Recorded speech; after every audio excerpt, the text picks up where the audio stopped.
Hello बच्चों, तो चलिए इस प्रश्न को पढ़ते हैं।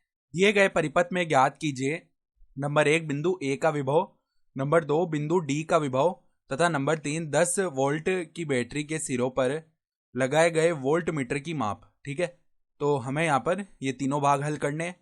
तो प्रश्न में आगे बढ़ने से पहले इस प्रश्न से संबंधित जो मुख्य अवधारणा है उसकी हम चर्चा कर लेते हैं। तो देखो, मुख्य अवधारणा क्या हो जाएगी।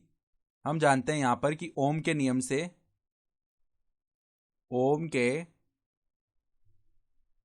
नियम से V बराबर क्या होता है, आई आर होता है। V यानी कि विभवांतर, ठीक है। I यानी कि धारा परिपथ में प्रवाहित, और R यानी कि प्रतिरोध। तो अब सवाल के मुख्य हल में आ जाते हैं। तो देखो यहाँ पर हमारे पास ये दो सेल हैं, और दोनों सेलों देखो यहाँ पर ये इसका प्लस सिरा है, ये माइनस का सिरा है, और ये इसका प्लस सिरा है, और ये माइनस का सिरा है। तो समान जो सिरे हैं ना वो आपस में जुड़े हुए हैं। तो इनका जब हम तुल्य विद्युत वाहक बल निकालेंगे ना, यानी ई क्यू निकालेंगे, तो है तो ये श्रेणी क्रम में, लेकिन चूंकि समान सिरे आपस में जुड़े हुए हैं तो ये घट जाते हैं ना, यानी बड़े में से छोटा घट जाएगा। तो यहाँ पे क्या आएगा, देखो 16 वोल्ट माइनस में 10 वोल्ट हो जाएगा। ठीक है, यानी कि ये कितना बन गया, 6 वोल्ट बन गया इनका तुल्य विद्युत वाहक बल। और यहाँ पर इसकी जो ध्रुवणता होगी वो कैसी होगी, जो कि जिस सेल का विद्युत वाहक बल अधिक है उसके जैसी हो जाएगी। ठीक ठीक है। तो यहाँ पे अगर हम बनाना चाहें तो पहले तो देखो इस परिपथ के लिए हम कैसे बना सकते हैं। यहाँ पर मान लो ये ए बिंदु था, ठीक है, ये डी बिंदु था। तो अब आंतरिक प्रतिरोध भी है, तो आंतरिक प्रतिरोध को हम अलग से बना लेते हैं। मान लो ये 1 ओम का आंतरिक प्रतिरोध हो गया, और ये सेल हमारा 10 वोल्ट था। ठीक है, फिर यहाँ पर हमारे पास एक दूसरा सेल है, और इसका आंतरिक प्रतिरोध 0.5 ओम था। इस सेल का जो विद्युत वाहक बल है 16 वोल्ट था। ठीक है, और मान लो इस प्रकार से यहाँ पर ये एक प्रतिरोध है, और इस प्रकार से यहाँ पर एक ये प्रतिरोध है। ठीक है, ये 4 ओम का प्रतिरोध था, और ये 0.5 ओम का प्रतिरोध था, और यहाँ पर ये इस प्रकार से जुड़ा हुआ था। ठीक है, ठीक है, ये पृथ्वी से इस प्रकार जुड़ा हुआ होता है। तो यहाँ पर अगर ये पृथ्वी से जुड़ा हुआ है तो इस बिंदु का विभव, अगर हम इस बिंदु को क्या बोल रहे हैं, ई बोल रहे हैं, तो ई पर जो विभव का मान है वी ई, वो किसके बराबर आएगा, 0 के बराबर आएगा। अब ई पर अगर विभव 0 है तो देखो बी बिंदु और सी बिंदु ई से सीधे ही जुड़े हुए हैं, तो यहाँ पर भी विभव 0 0 हो जाएंगे। सही है। तो अब अगर हम बनाना चाहें, देखो इन दोनों सेलों के लिए हमने विद्युत वाहक बल निकाल लिया तुल्य। तो अब यहाँ पर ध्रुवणता क्या आएगी, देखो ध्यान से, यहाँ पर ध्रुवणता आएगी जो भी ज़्यादा विद्युत वाहक बल वाला है, यानी इस प्रकार की ध्रुवणता आ गई। ठीक है, और ये हो गया हमारे पास कितना, 6 वोल्ट का। अब इसमें से मान लो कोई धारा आई निकली जो कि पूरे परिपथ में जारी होगी, तो आई धारा निकाल लेते हैं पहले। तो आई धारा निकालने के लिए हमें पहले तुल्य जो प्रतिरोध है वो भी निकालना पड़ेगा। तो यहाँ पे जितने भी प्रतिरोध है सभी श्रेणी क्रम में जुड़े हुए हैं। ठीक है, तो यहाँ पे सभी को सीधा ही जोड़ लेते हैं, यानी 4 प्लस में 1 प्लस में 0.5 प्लस में 0.5, इतना ओम आ जाएगा हमारा तुल्य प्रतिरोध। तो ये कितना हो गया, 6 ओम हो गया। तो अब अगर हमें धारा चाहिए तो वो क्या आ जाएगी, V बट्टा में R, यानी कि 6 वोल्ट बट्टा में 6 ओम। तो धारा कितनी बन जाएगी हमारी, 1 एम्पियर धारा आ गई। इस परिपथ में 1 एम्पियर धारा बह रही है। ठीक है, तो अब पहले सवाल पे आ जाते हैं, बिंदु ए का विभव क्या होगा। तो यहाँ पे देखो बिंदु बी का विभव 0 है।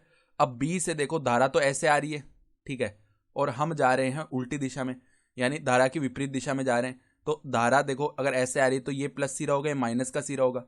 तो किरचॉफ के द्वितीय नियम से जब हम बी से ए की तरफ जाएंगे ना, तो यहाँ पे हम अगला वाला चिन्ह काम में लेंगे, यानी इस प्रतिरोध का अगला चिन्ह प्लस का आ रहा है ना।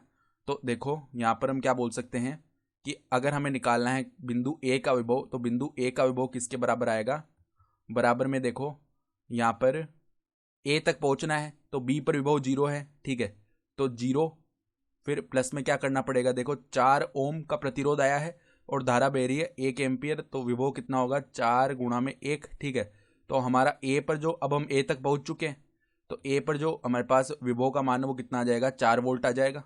सही है। फिर दूसरे भाग में हमसे पूछा गया है कि बिंदु डी का विभव कितना है, तो बिंदु डी तक पहुंचना है। तो बिंदु डी तक पहुंचने के लिए देखो यहाँ पर हमें पता है बिंदु सी पर विभव 0 है। ठीक है, फिर हम धारा की दिशा में ही जा रहे हैं, तो धारा की दिशा में जा रहे हैं, ये प्लस का सिरा होगा या माइनस का सिरा होगा। ठीक है, तो अब हम अगले वाला चिन्ह काम में लेंगे।